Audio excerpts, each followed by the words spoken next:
नमस्कार, मैं सुमन यादव आपके स्टडी हिंदी चैनल में आपका स्वागत करती हूँ। आज हम पढ़ते हैं ग्रेड 7 का हिंदी पाठ्य पुस्तक का पाठ 4 दिन दोपहर में शाम। इसके लेखक हैं सतीश जायसवाल। इसका आज हम फर्स्ट पार्ट पढ़ते हैं। ये एक यात्रा वृत्तांत है। यात्रा वृत्तांत का मतलब क्या होता है कि जब कोई लेखक कहीं बाहर घूमने जाता है, वो जो भी चीजें लिखता है, देखता है या महसूस करता है, उन्हीं चीजों को अपने लेखन में उतारता है, उसे कहते हैं यात्रा वृत्तांत। चैप्टर है दिन दोपहर में शाम। लेखक ने दिन दोपहर में शाम यानी दिन के समय में शाम हो जाना या महसूस करना कि जैसे शाम हो गई हो, जो उसने लिखा है यात्रा वृत्तांत में। अब इसके बारे में आगे पढ़ते हैं।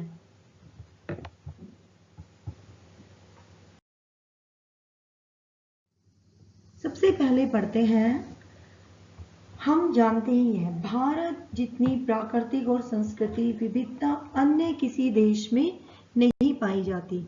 यह वह देश है जिसके एक भाग में जिन दिनों बेहद ठंड पड़ रही होती है, ठीक उन्हीं दिनों कोई दूसरा क्षेत्र गर्मी से तप रहा होता है अथवा बाढ़ से जूझ रहा होता है।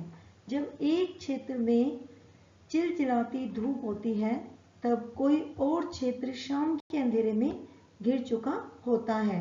पर्यटन, रोमांच और प्रकृति प्रेमी लोग इस देश में बने रहकर भी अपनी पसंद के स्थानों का आनंद उठा सकते हैं।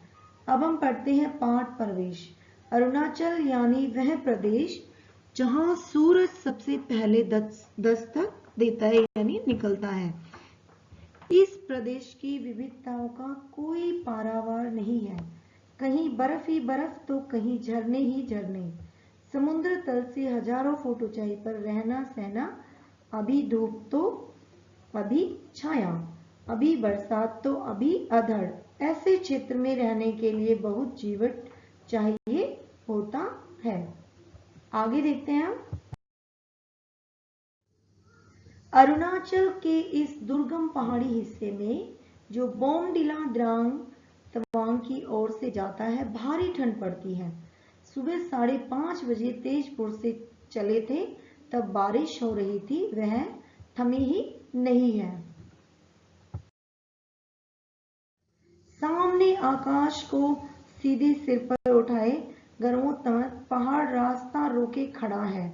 रास्ता चुपचाप बगल काटकर आगे निकल गया और बात बन गई। मैंने नीचे झांक कर देखा, अतल गहराई में नीचे धुआं भरा हुआ है और पाताल से छल छल जलधारा फूट रही है। जलधारा नदी बन गई है और होड़ बांधकर साथ दौड़ने लगी। पहाड़ी नदी की लहरों से झाग उठ रहा है। झाग का रंग बिल्कुल दूध सा सफेद है। पहाड़ लगातार ऊंचे और ऊंचे उठते जा रहे हैं। पहले दोनों किनारों पर ऊंचे ऊंचे वृक्ष थे, जिनकी पत्तियों पर पड़ रही छम छम चमकती धूप नदी पर बूंद बूंद टपकती तो नदी की धारा चांदी चांदी हो जाती। फिर ऊंचे पेड़ पहाड़ों के सामने बौने पड़ने लगे। अब पेड़ नीचे हैं, पहाड़ों पर है। फिर पहाड़ ने सिर उठाया और बादलों से भी ऊपर हो गया। विंडस्क्रीन के शीशे पर अभी की धुनी हुई कपास फैल गई। फिर वहां धुआं होने लगा और दिन दोपहर सड़क अंधेरे में कहीं गुम हो गई।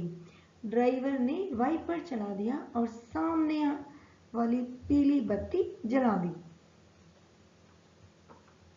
पीली बत्ती की रोशनी धुएं और धुंध को भेदती हुई रास्ता बनाने लगी। दोपहर में संध्या का छेदम सहसा टूटा और कोई एक मोड़ पार करते हुए सामने चमकती हुई धूप दिखी। वहां एक तख्ती पर लिखा हुआ था फॉग एरिया 8। इस रास्ते पर धुंध के ऐसे कई क्षेत्र मिले जो दिन दोपहर कितनी ही बार संध्या के छेदम रचते हैं और हमें हर बार किसी माया लोक में प्रविष्ट कराते हैं।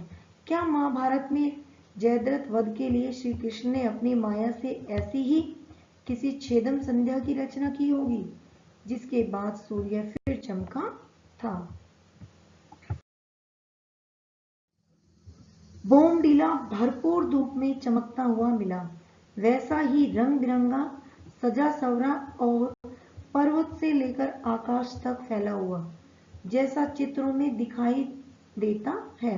बोमडिला प्रशासनिक मुख्यालय और प्रमुख व्यापारिक केंद्र भी है। चित्रों की तरह दिखने वाले इस रंग बिरंगे पहाड़ी नगर में हलचल और रौनक है। सड़कों और दुकानों में लोगों की भीड़ है। ऐसा लगता है कि यहाँ के सभी लोग अपने अपने घरों से निकलकर बाहर आ गए हैं और धूप का उत्सव मना रहे हैं। मन किया कि मैं भी रुक जाऊं और उनके साथ घुल मिलकर धूप का उत्सव मनाऊं। अरुणाचल में मेरे लिए यह धूप का पहला दिन था, जो इतना जीवंत और रौनक से भरपूर है और अरुणाचल से जुड़ी मेरी कल्पना को इतना विश्वास दिलाने वाला है। फिर भी मुझे यहाँ रुके बिना आगे बढ़ जाना है, क्योंकि वहाँ तवांग में बर्फ पड़नी शुरू हो चुकी है।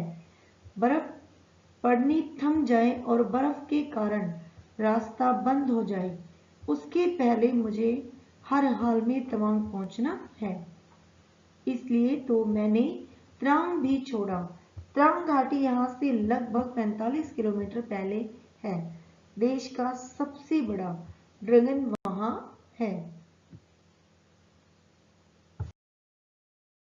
इसमें लेखक जहाँ जहाँ गया है, जो जो उसने देखा, जो जो महसूस किया, वही इस यात्रा वृत्तांत में लिखा है। आगे सड़क बंद थी और वहां अफरा तफरी का माहौल था। बोमडिला से आगे अभी 15-20 किलोमीटर ही चले होंगे कि इधर से आगे पड़ी गाड़ियां पीछे की तरफ वापस लौटती मिली और उनके साथ यह खबर कि आगे सड़क जाम है। यहाँ 2 ढाबे हैं, यहाँ भोजन भी है और चाय भी। खूब गहरी धुंध उतरी चली आ रही है और जो दिखाई पड़ रहा था वह धुएं में गुमता जा रहा है।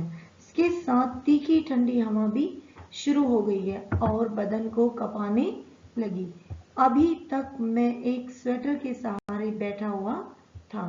अब मैंने ऊपर से विंड शीटर डाली और सिर को भी टोपी से ढका, इससे कुछ बचाव हुआ। फिर मैंने अपना कैमरा उठाया और ठीक अपने सिर पर खड़ी हुई पहाड़ी की तरफ निकल आया।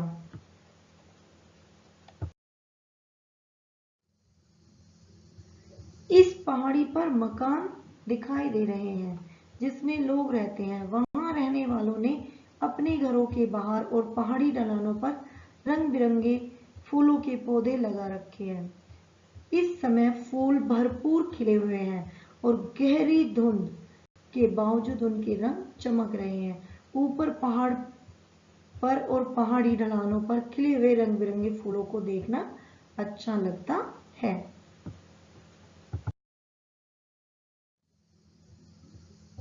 ऊपर से बड़ी चट्टान धंसकर नीचे सड़क पर गिरी है।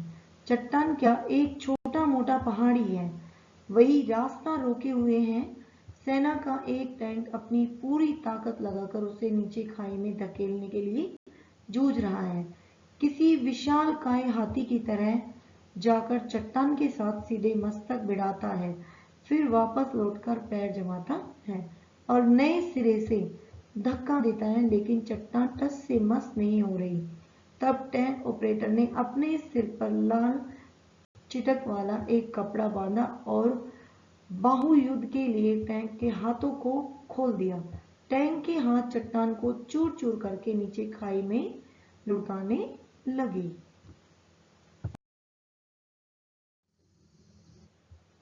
भारी पत्थरों के लुढ़कने की आवाज थोड़ी दूर तक तो सुनाई पड़ती है, फिर अतल गहराई से उठकर ऊपर की तरह आते हुए धुएं और धुंध में उसका दिखना भी बंद हो जाता है। मैंने खाई की गहराई को अनुमान लगाना चाहा, लेकिन उसे नापने के लिए कोई स्केल निर्धारित नहीं कर सका। Thank you. ये हमने पढ़ा है इसका दिन दोपहर में शाम का फर्स्ट पार्ट। अगर ये इसमें कोई भी प्रॉब्लम हो, आपको समझ में नहीं आए हैं, तो आप मुझे कमेंट बॉक्स में लिखकर सेंड कर सकते हैं। मैं पूरी कोशिश करूंगी आपकी प्रॉब्लम सॉल्व करने की।